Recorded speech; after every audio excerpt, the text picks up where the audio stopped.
On this Tuesday night, mourning and moving forward. Indigenous communities grieve long-standing loss and continue the search for children who died in residential schools. Canada needs to prepare to not get triggered, but to focus on the end goal of true truth and reconciliation. As the country reckons with its colonial past and the men who built the country. Mixing doses. I'm happy to have a cocktail of vaccines. New federal guidance greenlights switching vaccines for the second dose. Plus, a Canadian Air Force captain wins her long battle with the military. And the once hidden history of the Black Wall Street Massacre, now making headlines. A survivor's story 100 years later. Global National with Donna Friesen. Good evening and thanks for joining us. We begin with the next steps in the search for all the unmarked graves of Indigenous children in this country. In Saskatchewan, where the last residential school in this country closed in 1997, there is a renewed push to uncover the truth. A ceremony was held today to reflect on the trauma and honor what's believed to be the remains of 215 children found in unmarked graves at the former Kamloops Indian Residential School. The pain persists. There were other prayers and vigils today. It's not that no one knew thousands of Indigenous children died in residential schools run by churches. It's that the people in charge didn't care. Today, former Senator Murray Sinclair, who chaired the Truth and Reconciliation Commission 6 years ago, spoke out about the multitude of stories he's been hearing now from survivors. Since the revelation of what was discovered at Kamloops has come to light, I have been inundated with phone calls from survivors. By the dozens, if not hundreds now, they've called me, often just to cry, just to tell us, I told you so. I told you that this had happened. We know that there were probably lots of sites similar to Kamloops that are going to come to light in the future. And we need to begin to prepare ourselves for that. Indigenous leaders and elders have quietly worked away on this for years. In our top story tonight, Ross Lord has the story of a Saskatchewan First Nation using ground-penetrating radar to find the truth about their lost children. On the outskirts of Regina, people gather at a cemetery where 36 Indigenous children from the former Regina Indian Industrial School are believed to have been buried, based on findings from a search 3 years ago. That forgiveness to me is very important because I'm a survivor. I learned to forgive the people who have done me wrong. At another Saskatchewan First Nation, Cowessess, a similar search starts next week at this communal graveyard. Some graves are marked, many are not. As children, most of the people buried here boarded at the Maryvale Residential School. Every residential gravesite in this country has these oral stories. Kamloops is just one. Like other First Nations, Cowessess will rely on ground-penetrating radar to help identify remains. We don't know what we're going to find. Ground radar sends radio waves into the earth through an antenna. The transmitted energy is reflected back from buried objects. The antenna receives reflected waves, which are amplified and displayed as different colors. It's not going to give you a black and white answer, but it's going to pinpoint to the right direction most of the time. It's not an exact survey. Confirming the gruesome truth about what's underground could mean excavating the earth and bringing remains to the surface for forensic examinations. Canada needs to prepare to not get triggered, but to focus on the end goal of true truth and reconciliation as we do these. He hopes, after identifying and recognizing all remains, his First Nation can install a monument telling the story of what happened there. Ross Lord, Global News. In Kamloops, the next steps will take time. The Tk'emlúps elders and people are in charge of the process there. And while the focus is on the graves of children of the past, many Indigenous children alive today are still not getting the care they deserve. Neethu Garcha is in Kamloops for us tonight. Neethu, what are you hearing from the people there? Well, Donna, we've heard community leaders and members plan to meet today amid growing calls for answers about that search that led to this discovery, the findings, and what happens next. But we won't get those answers today because the focus, we're told, is on healing and grieving and honoring the traditional methods of doing so. This comes 5 days after they announced the discovery of the remains of hundreds of children in unmarked burial sites where the Kamloops Indian Residential School in BC was located. But many say 5 days just isn't enough time for them to process being re-traumatized. And how is the wider community in Kamloops reacting? Well, Donna, we've been speaking to members living here on the unceded and traditional territories of the Tk'emlúps to Secwépemc Nation, and many of them are in shock 5 days after learning about that discovery. And they say that they want to see other residential schools across this country doing similar searches. And they believe that this discovery could lead to a national moment of reckoning across the country, especially with the international attention that this has gotten. Like we've seen across Canada, more symbols of the stories that can never be told continue to be erected here. These children's shirts we saw today near the former residential school are a painfully vivid reminder of the young lives that have been lost. And we spoke to a member of the Secwépemc Nation whose relatives attended that school, and she says it did re-traumatize her family. What are the next steps? What can we do as a nation? What needs to occur? Even after the drumming ceremonies here, Indigenous people, they're feeling like they need more healing process to occur. It's horrible and it happened, and we just can't let it happen again. So I don't know what they're doing with that building or that site, but this has to bring awareness to everyone that our Indigenous culture, they have been mistreated, and it's time to stand up for them a bit and show them that we support them. So, Donna, the bottom line here is that it is going to be a slow process towards getting more answers about this discovery and how it was discovered. This, as many are hoping, it will be a catalyst for true understanding of the effects of multiple generations of severed family ties and cultural linkages that continue to be experienced by young people in care today. Donna. All right, Neethu Garcha in Kamloops tonight, thanks. Schools should be places of learning, not dying. They shouldn't have cemeteries, and yet residential schools across this country did. The most common cause of death was disease. In about a third of the deaths, the schools and the government didn't even document the name of the child. It's hard to imagine anything so racist and callous, yet it is a recent part of our past. And as Eric Sorensen reports, there is still much learning to do about how this country was built. It was an understated statue, Canada's first Prime Minister on a park bench in the cradle of Confederation, Charlottetown. Now it's gone, removed by workers after a city council vote. In its place, dozens of children's shoes, signifying the disturbing discovery of bodies buried at the residential school in Kamloops, BC. MacDonald was a proponent of residential schools, and Indigenous leaders say his role as a nation builder cannot ignore that fact. History has taught a side of the story which makes it look good. There's another side of the story which isn't very, very well received. History is a one-sided snapshot of the way things were.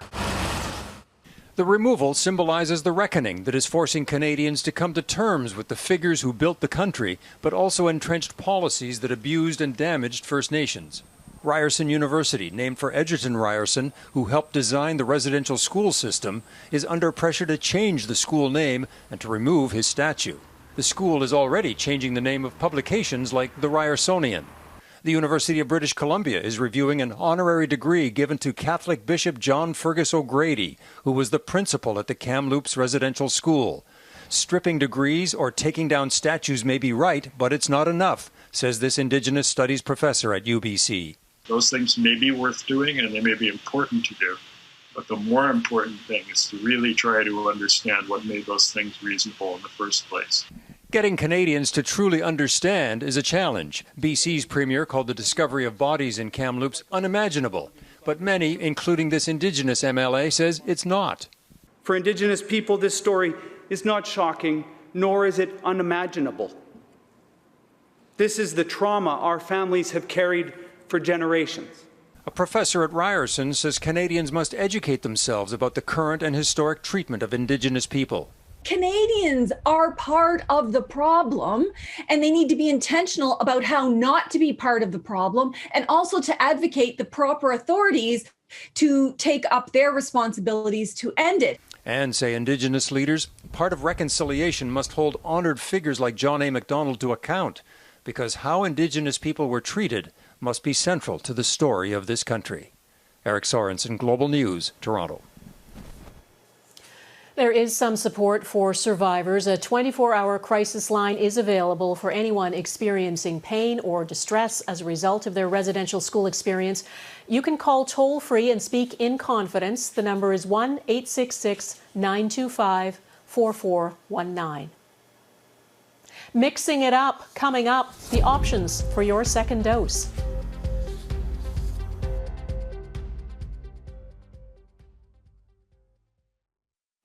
The CFL team in Edmonton, which was under pressure to change its old name, the Eskimos, has announced its new name. When our heads are down, you know it's on. The team is now the Edmonton Elks. It hopes to start the 2021 football season in August. There's been much debate about adding the S to Elks. The team says it consulted linguistic experts and decided Elks is acceptable as the plural form of elk. There is new clarity tonight for Canadians who got their first dose of AstraZeneca and are wondering what will happen with their second. The National Advisory Committee on Immunization has given the provinces the green light to mix and match vaccines. They say if you got AstraZeneca, it is now safe to switch to an mRNA vaccine for your second shot. Alberta, Manitoba, Saskatchewan, Quebec, and PEI have adopted the mix and match approach. Other provinces are expected to follow suit. Abigail Beeman reports on the evidence behind the decision and what it means for Canada's rollout. All of my other Gen Xers did that week. I think everybody I know in that 40-something age bracket.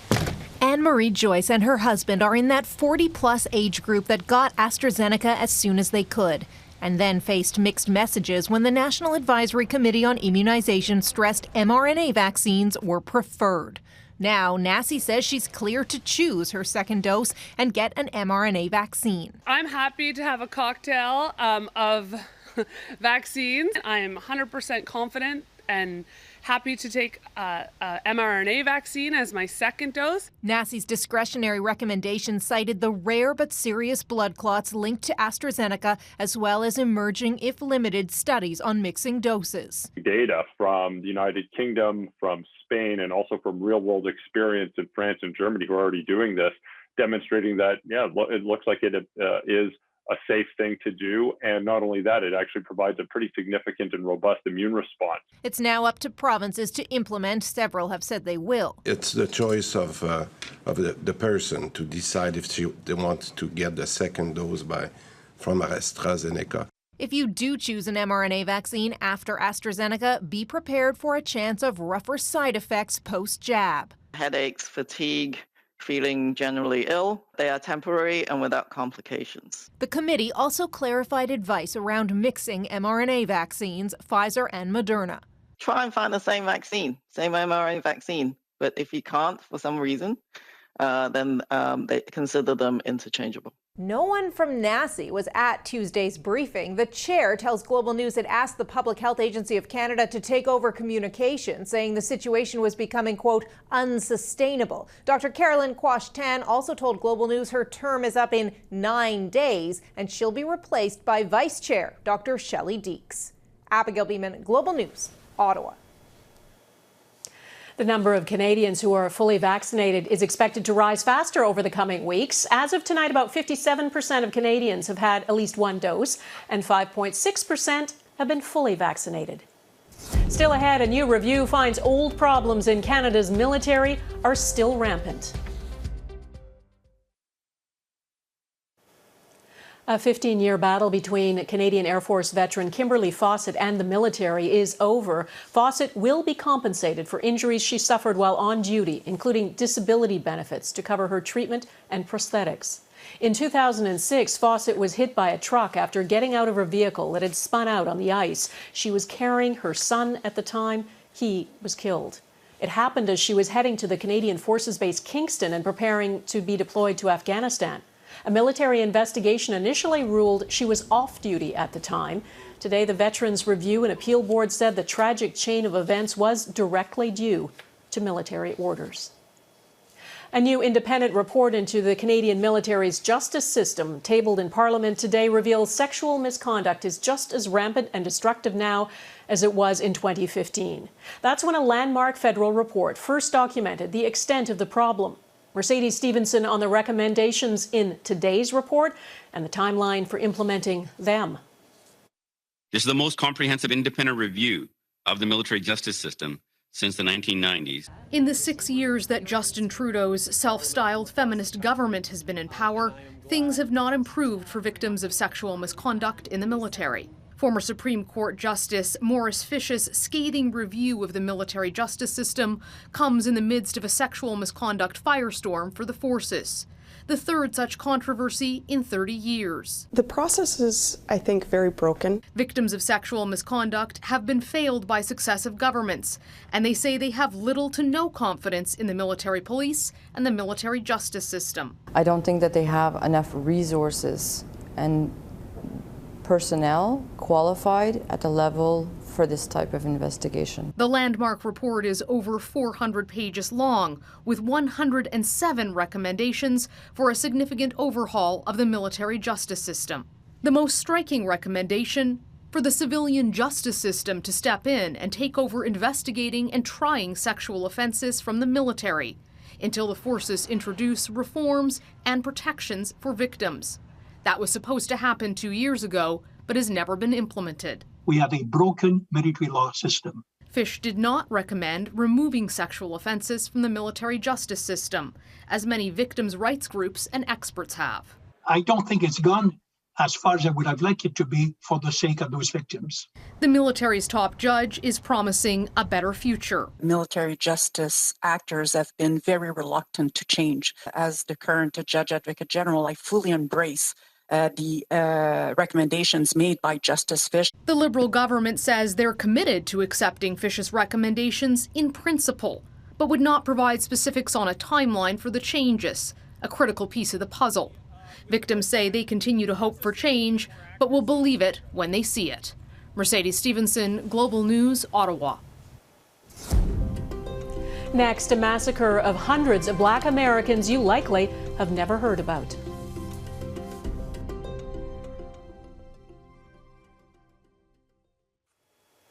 "100 years ago on this day, there was horror going on in Tulsa, Oklahoma. A white mob burned down one of the wealthiest Black communities in the country, destroying homes and businesses, killing hundreds of people. Bodies were buried in unmarked graves. It was a massacre driven by racism, and the story of what happened in Tulsa has largely been forgotten or erased. Hell was unleashed. Literal hell was unleashed. Through the night and into the morning, the mob terrorized Greenwood, torches and guns, shooting at will. As soon as it happened, there was a clear effort to erase it from our memory. Today, U.S. President Joe Biden visited Tulsa as part of commemorations there. He is the first president to do so. Jackson Prosco reports on today's events and a warning: some images in his story are disturbing. The burning of Black Wall Street lasted 2 days in 1921. A white mob torched the prosperous Black community of Greenwood, murdering dozens of residents, robbing them of their lives and livelihoods. Thousands of Black Tulsans were arrested and held for weeks. I describe the massacre as the worst single incident of racial violence in American history. For the past 45 years, historian Scott Ellsworth has worked to expose the Tulsa Race Massacre, an atrocity wiped from the history books and rarely spoken about, even by survivors. The question is, why haven't I heard of this before? And the reason was that for a long time, people made sure that you weren't going to hear about it. No one has ever been held accountable. The death toll of 300 is still just an estimate. I'm a survivor of the Tulsa Race Massacre. Survivors like 107-year-old Viola Fletcher have begun to tell their stories as they plead for a formal reckoning. I hear the screams. I have lived through the massacre every day. Our country may forget this history, but I cannot. These charred pennies, collected by a 5-year-old survivor named George Monroe, are a relic of the destruction the mob brought and a reminder of the wealth that was destroyed. 100 years later, Greenwood is still a shadow of what it once was. A new generation of entrepreneurs is pushing for reparations and restoration. If the land was deeded back to people that had some tie, I think that would be the easiest way to start to repair the atrocities of the past. The recent discovery of mass graves shows there's still so much to account for. Dozens of suspected victims were buried anonymously at sites across Tulsa. These are murder victims. These are massacre victims right here. It's unlikely that all will be identified, but they will, for the first time, be acknowledged as Tulsa seeks to heal and as Americans learn about their own hidden history. Jackson Prosco, Global News, Washington.